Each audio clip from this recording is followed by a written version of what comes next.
Hey everyone. Wanted to provide an update about what's happening on Capitol Hill and what's happening around the country, and just share with you some of my thoughts that I think you all have been wonderful in wanting to hear from me, and so I'm grateful that you are interested in what's happening.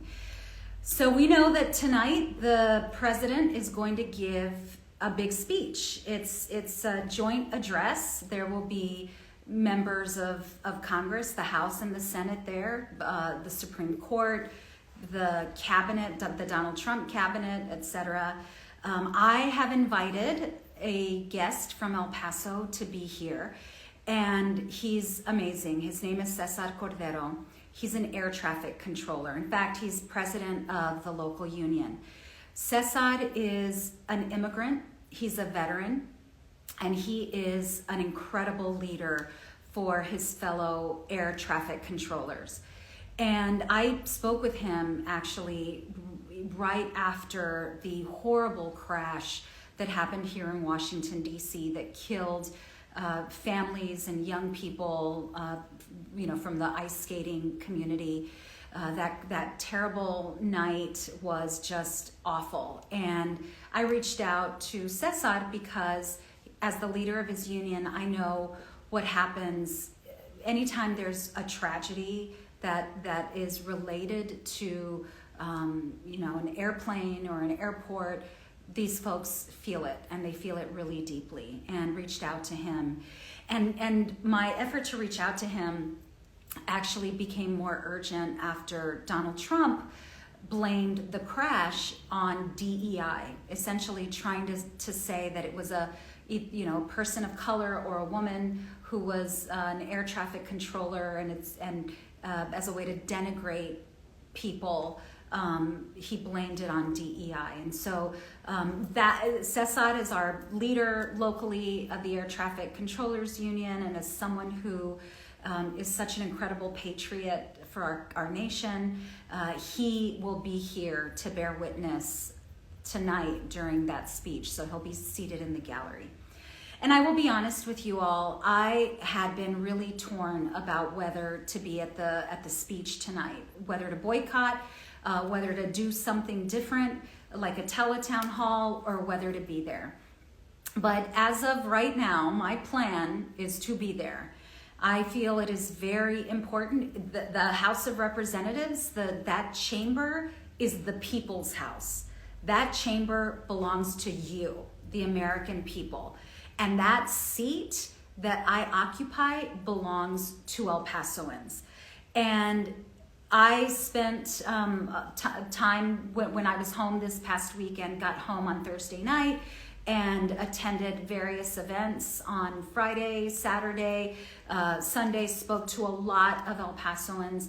And one thing that I heard back from my community resoundingly is that my constituents expect me to confront what is happening right now, and much of that is coming from the White House. So that's why, again, as of right now, unless something radically changes, I am planning on attending. I also want to highlight for you all what I believe he will likely say. I haven't seen the speech. Maybe it's something radically different. Maybe, I'm going to be way off base, but here's my assumption.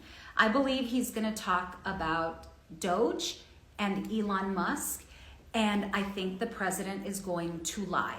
I think he's going to say that Elon Musk is an incredible patriot who's so selfless, and he's doing all Americans a favor by finding waste, fraud, and abuse, and all of this is his effort to cut the deficit.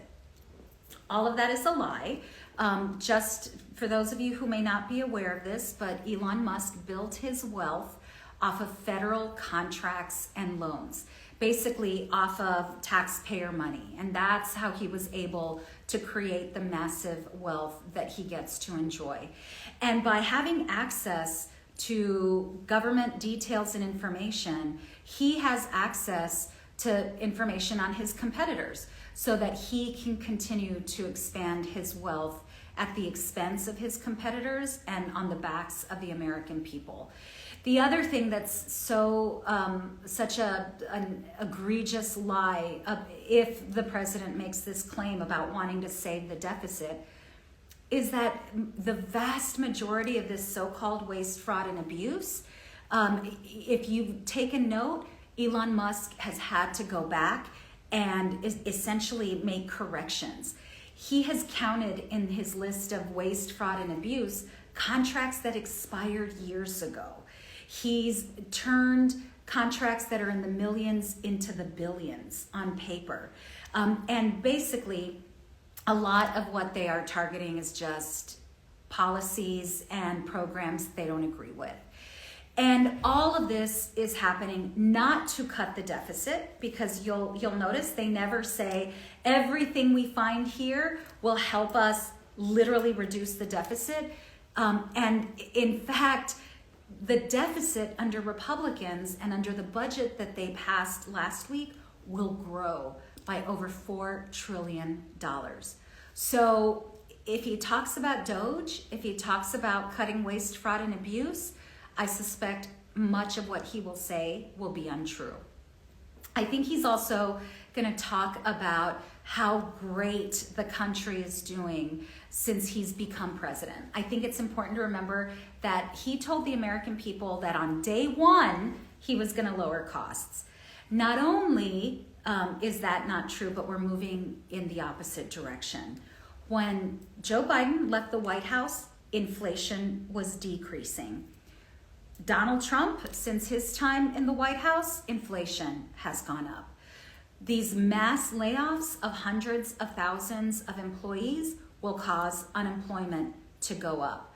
He's just entered into a tariff war, a trade war with Mexico, Canada, and China. But Mexico and Canada are two neighbors and closest allies, 25% tariffs. And mind you, there are going to be a lot of companies that pay more than the 25%, because a lot of border trade isn't just one trip across the border, but multiple trips across the border. And the impact will be felt by all of us. At the grocery store, if you need to buy a new computer, a new phone, if you were looking at buying a car, all of that will be further out of reach for all of us because of these tariffs. The stock market is tanking, so a lot of people saw gains that they had enjoyed for their retirement and in the stock market. I don't own stocks, but a lot of people in America do. Those have tanked.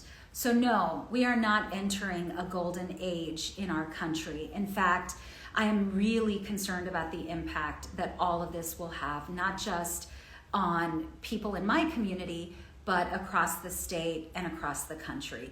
And the last thing I'll mention is that budget that they passed last week with massive cuts to Medicaid and food programs. And as I've mentioned before, their work and their effort is around making America sicker, hungrier, and poorer so that they can give massive tax breaks to the ultra wealthy. And I read an article over the weekend, a woman who was interviewed for a Politico article who said, I don't get Medicaid, so I don't care. Let them cut Medicaid. It won't make a difference in my life. It actually will. 2/3 of American adults are touched by the Medicaid program. And even if you are not elderly, even if you don't have a disability, even if you are not a child or fit into the innumerable categories where Medicaid provides support for your health and well-being, if you depend on a community clinic, if you depend on a hospital in a rural community, in a border community, or in an economically disadvantaged community, you will see fewer healthcare jobs, you will see clinics shut down, you will see hospitals impacted, and you'll see them shrink the availability of healthcare access to everyone. So everyone will pay the price for the decisions being made by Republicans on Capitol Hill and by the decisions coming from the White House. None of this is a golden age. None of this makes your life better. None of this makes the cost of living cheaper. So when you watch tonight, if you watch, keep your ears open for what the president likely will say, and just know we are going to push back. We are going to make sure that you get the real facts, and I don't mind pointing out a falsehood. So, I'll circle back with you all tomorrow after the speech. Thanks, everyone.